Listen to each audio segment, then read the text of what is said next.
Test 7. You will hear a number of different recordings, and you will have to answer questions on what you hear. There will be time for you to read the instructions and questions, and you will have a chance to check your work. All the recordings will be played once only. The test is in 4 sections. At the end of the test, you will be given 10 minutes to transfer your answers to an answer sheet. Now turn to Section 1.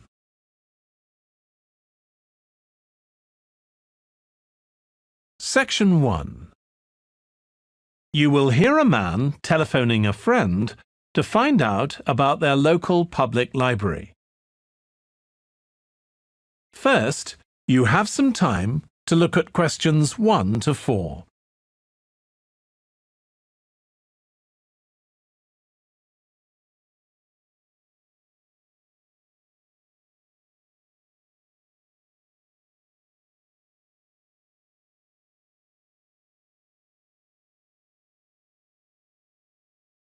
Now we shall begin. You should answer the questions as you listen, because you will not hear the recording a second time. Listen carefully and answer questions 1 to 4.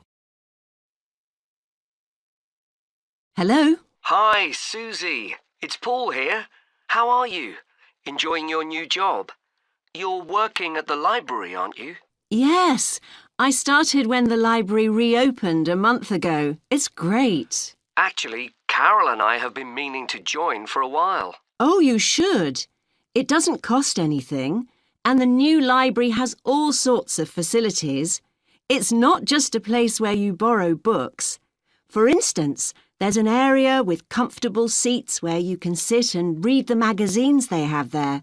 Some people spend the whole morning there. Wish I had that amount of time to spend. Yes, you must be pretty busy at present, with the children and everything. We are, yes. But we're hoping to get away this summer. We're thinking of going to Greece. Well, we've got a much larger section of the library devoted to travel books now, so you should come and have a look. I can't remember if there's anything specifically on Greece, but I should think so. OK. Now, Carol's organising a project for the history class she teaches at school. It's about life in the town 100 years ago. Do you have anything that might be useful? Yes. Actually, we've now got a new section with materials on the history of the town and surrounding region. Right. I'll tell her. You can't always find that sort of thing on the internet. Now, in the old library, there used to be a separate room with reference books. It was a really nice, quiet room. Yes, we've put those books in the main part of the library now, but we do have a room called the community room. It can be hired out for meetings, but at other times, people can use it to study. I might use that. It's hard to find anywhere quiet at home sometimes. I can't remember how old your son and daughter are. We've introduced a special section of fiction written specially for teenagers, but they might be a bit young for that. Yes, they would be. Before you hear the rest of the conversation, you have some time to look at questions 5 to 10.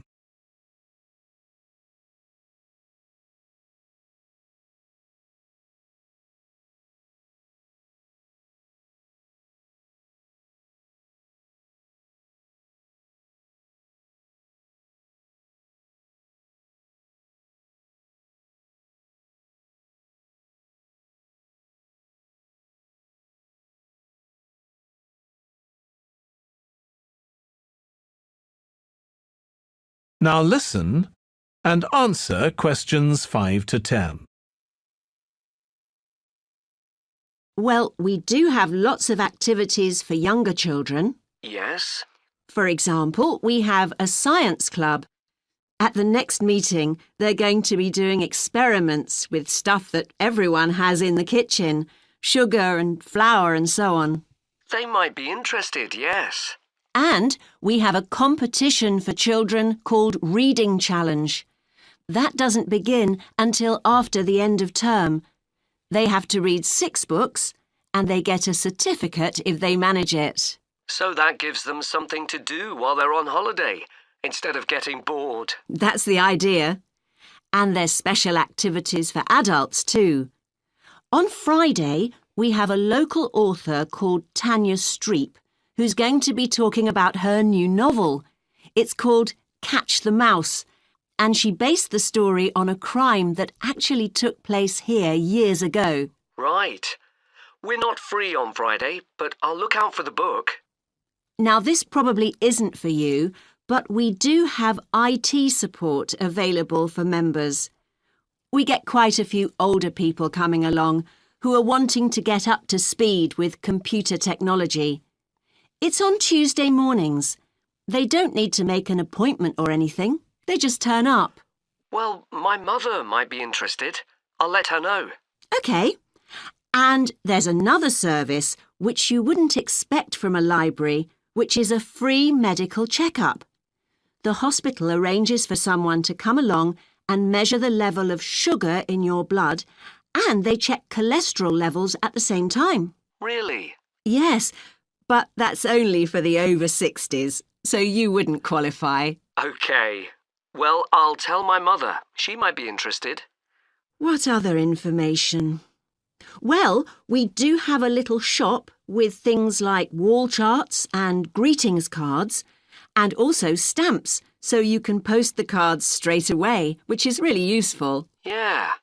Well, I'll bring the children round at the weekend and we'll join. Oh, one more thing. I'll be bringing the car. Is there parking available? Yes, and it's free in the evening and at weekends. Perfect. Well, thanks, Susie. See you soon. That is the end of section 1. You now have half a minute to check your answers.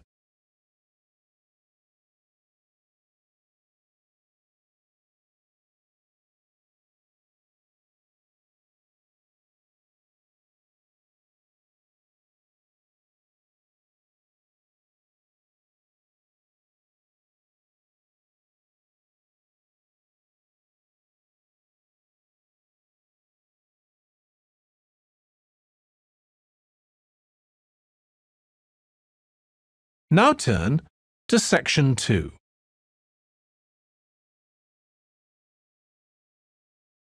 Section 2. You will hear part of a training session for new employees at a large travel company. First, you have some time to look at questions 11 to 17.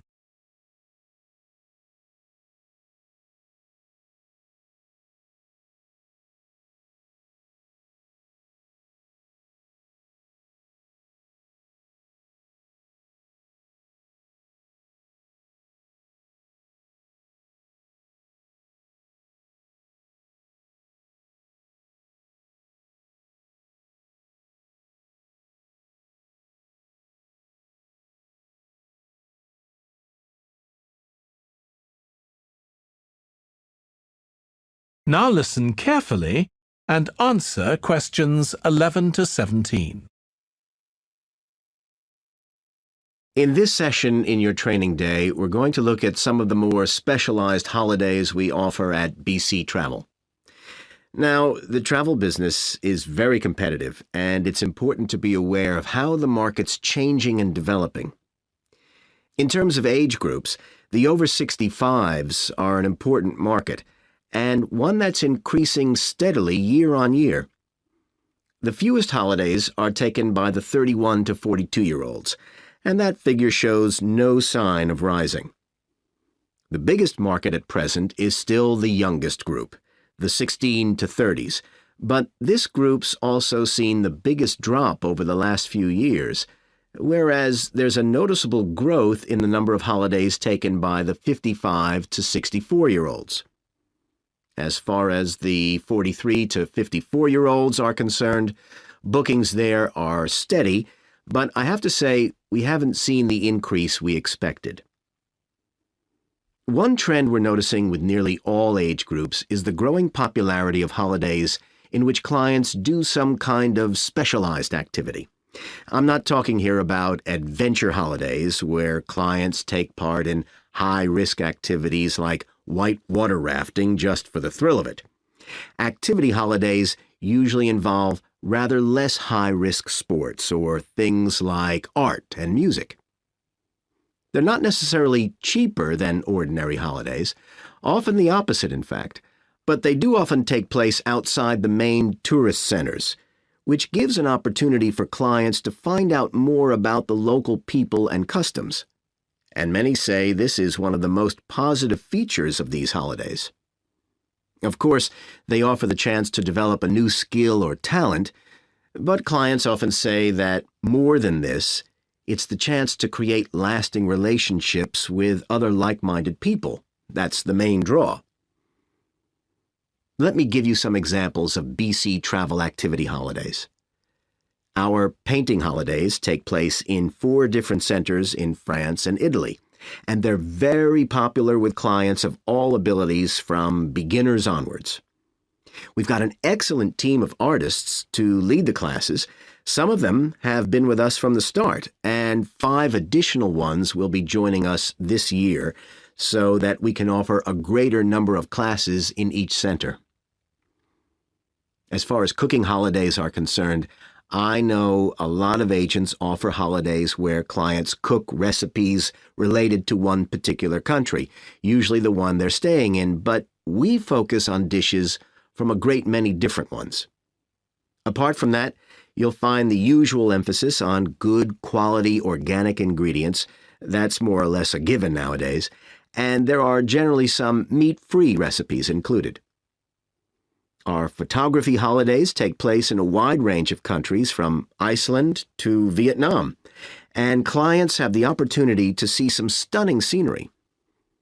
Groups are small, no more than 8, so clients can have one-on-one tuition during the holiday, and excursions are arranged with fully trained guides. At the end of each holiday, an exhibition is held of the photographs taken, so that clients can see one another's work and receive valuable feedback from the tutor. Before you hear the rest of the training session, you have some time to look at questions 18 to 20.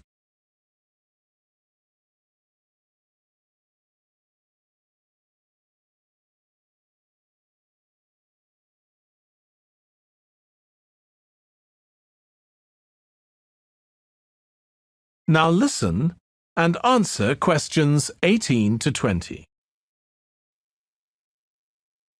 Finally, let me tell you about our fitness holidays. In Ireland and Italy, we run one-week general fitness classes for all ages and levels of fitness. Clients start the course with a consultation with a trainer, and together they draw up an individual program. As well as improving general fitness, clients find that they end up losing much of the stress they've built up in their daily lives.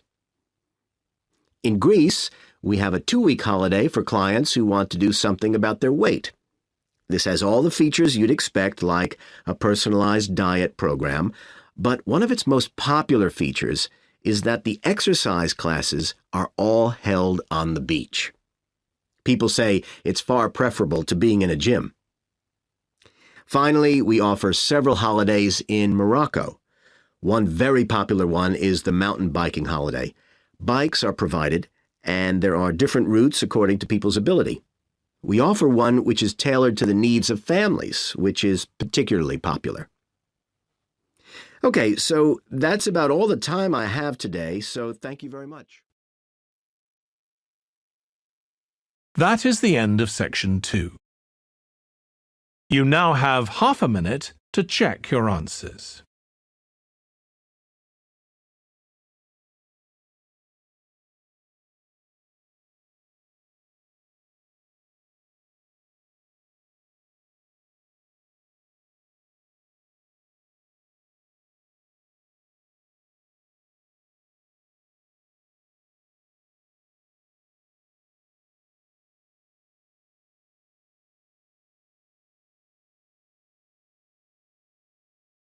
Now turn to Section 3.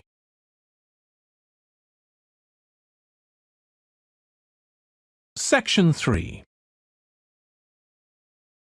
You will hear two tourism students, called Natalie and Dave, talking about the tourism case study they are doing. First, you have some time to look at questions 21 to 26.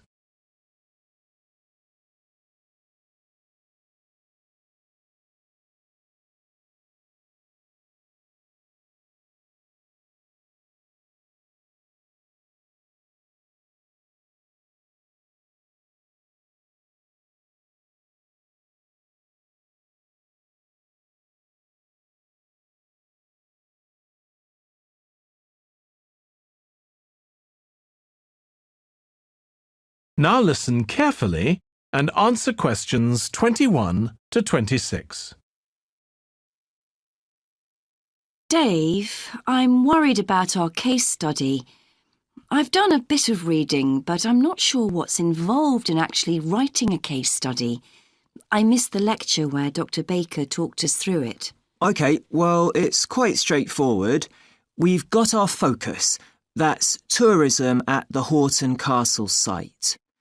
And you said you'd done some reading about it? Yes, I found some articles and made notes of the main points. Did you remember to keep a record of where you got the information from? Sure, I know what a pain it is when you forget that. OK, so we can compare what we've read. Then we have to decide on a particular problem or need at our site. And then think about who we're going to interview to get more information. OK, so who'd that be? The people who work there? And presumably some of the tourists too? Yes, both those groups. So we'll have to go to the site to do that, I suppose. But we might also do some of our interviewing away from the site. We could even contact some people here in the city, like administrators involved in overseeing tourism. OK, so we'll need to think about our interview questions and fix times and places for the meetings. It's all going to take a lot of time. And if we can, we should ask our interviewees if they can bring along some numerical data that we can add to support our findings. And photographs? I think we have plenty of those already. But Dr. Baker also said we have to establish with our interviewees whether we can identify them in our case study or whether they want to be anonymous. Oh, I wouldn't have thought of that. OK, once we've got all this information, I suppose we have to analyse it. Yes, put it all together and choose what's relevant to the problem we're focusing on, and analyse that carefully to find out if we can identify any trends or regularities there. That's the main thing at this stage, rather than concentrating on details or lots of facts. OK, and then once we've analysed that, what next? Well, then we need to think about what we do with the data we've selected to make it as clear as possible to our readers. Things like graphs or tables or charts. Right. Then the case study itself is mostly quite standard. We begin by presenting the problem and giving some background, then go through the main sections. But the thing that surprised me is that in a normal report, we'd end with some suggestions to deal with the problem or need we identified. But in a case study, we end up with a question or a series of questions to our readers, and they decide what ought to be done. Oh, I hadn't realised that. Before you hear the rest of the discussion, you have some time to look at questions 27 to 30.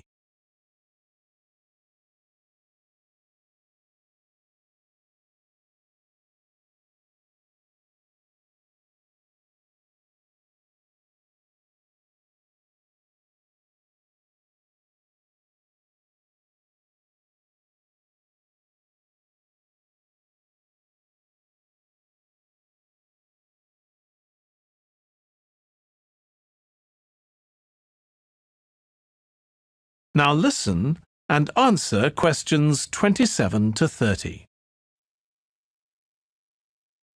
So, basically, the problem we're addressing in our case study of the Horton Castle site is why so few tourists are visiting it.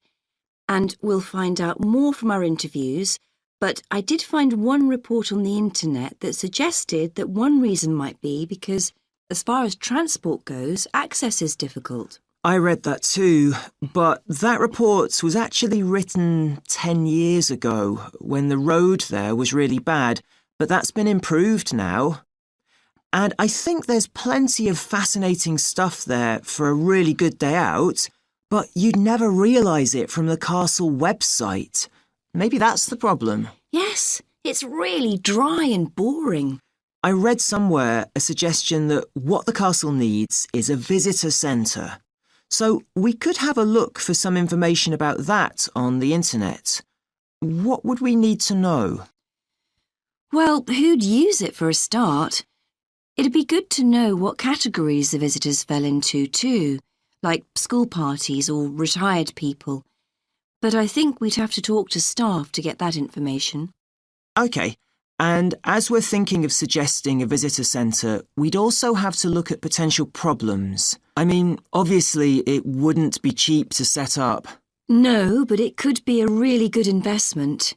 And as it's on a historical site, it'd need to get special planning permission, I expect.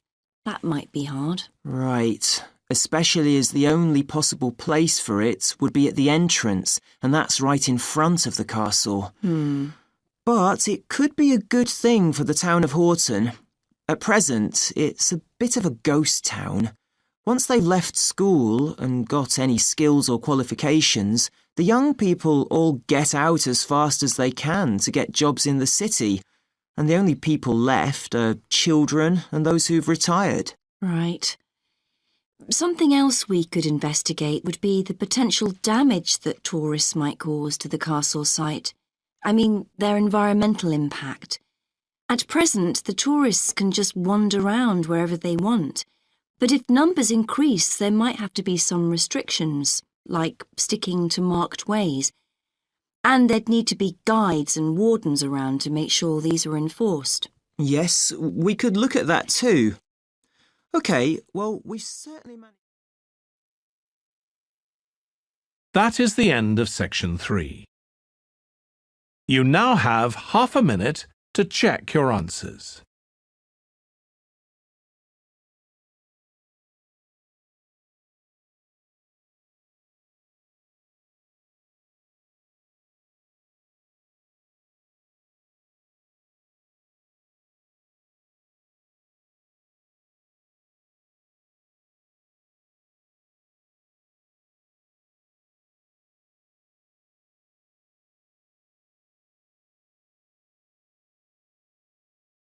Now turn to section 4.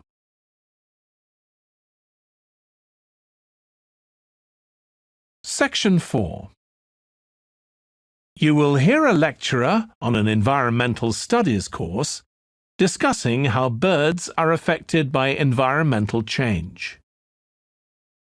First, you have some time to look at questions 31 to 40.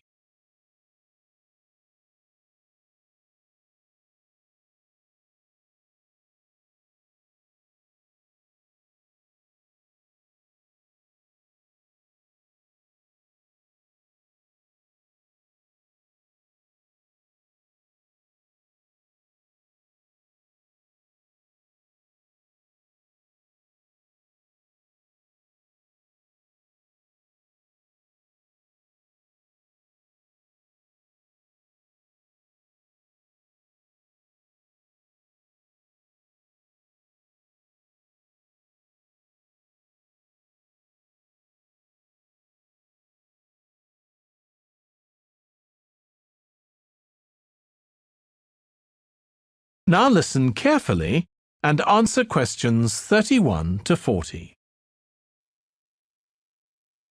OK, so we've been looking at how man-made changes in our environment can affect wildlife. Now, I'll discuss a particular example. Let's take a look at mercury. Mercury's one of the 120 or so elements that make up all matter, and it has the symbol Hg. It's a shiny, silvery substance. You may have seen it in old-fashioned thermometers, but it's not used much for domestic purposes now because it's highly toxic. But the problem is that the amount of mercury in the environment's increasing. The main reason for this is the power plants used to produce electricity. The main source of energy that most of them use is still coal, and when it's burned, it releases mercury into the atmosphere. Some of this gets deposited into lakes and rivers, and if it's ingested by a fish, it's not excreted. It stays in the fish's body, and it enters the food chain. So, it's been known for some time that birds which eat fish may be affected.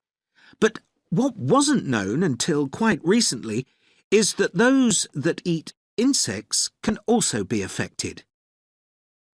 So, a woman called Claire Varian Ramos is doing some research on how this is affecting birds.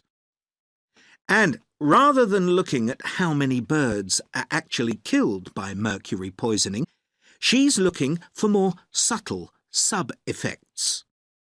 And these may be to do with the behaviour of the birds, or with the effect of mercury on the way their brain works, so whether it leads to problems with memory, for example. And she's particularly focusing on the effects of mercury on bird song. Now, the process of song learning happens at a particular stage in the bird's development. And what you may not know is that a young bird seems to acquire this skill by listening to the songs produced by its father, rather than by any other bird.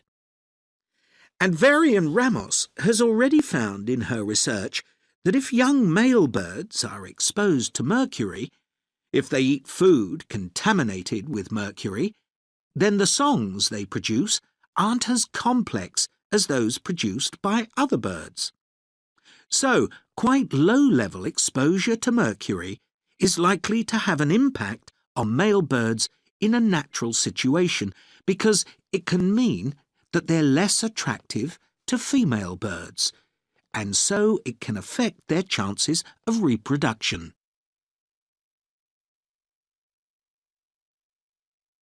Now, the way she's carrying out this research is worth thinking about. She's using a mixture of studies, using birds kept in laboratories and studies carried out outdoors in the wild. The lab-based studies have the advantage that you don't get all the variables you would in a natural setting. So, the experimenter has a much higher level of control, and that means they can be more confident about their results in some ways. And of course, they don't have to worry about going out and finding the birds in order to observe them. So, what are the implications here for humans? Well, because many birds are migratory, they may be transporting mercury far from contaminated sites. For example, it's been found that ducks who'd been feeding at a contaminated site were later shot by hunters over 1,000 kilometres away, and presumably eaten. But these birds likely had mercury levels high enough to warrant concern for human consumption. In addition, going back to song learning by birds, we saw that this may be affected by mercury contamination. Well, we also know that in humans, mercury causes developmental delays in the acquisition of language, and in fact this process is very similar in the brain regions it involves, and even the genes that are involved. But mercury contamination has other important implications for humans as well. It's now known that an unborn child can be affected if the food eaten by its mother contains high levels of mercury, and these effects can be quite substantial. In the end, it comes down to whether more value is placed on human economic well-being or environmental well-being. It's true there are new regulations for mercury emissions from power plants, but these will need billions of dollars to implement and increase costs for everyone. Some argue that's too much to pay to protect wildlife. But as we've seen, the issues go beyond that, and I think it's an issue we need to consider very carefully. That is the end of section 4. You now have half a minute to check your answers.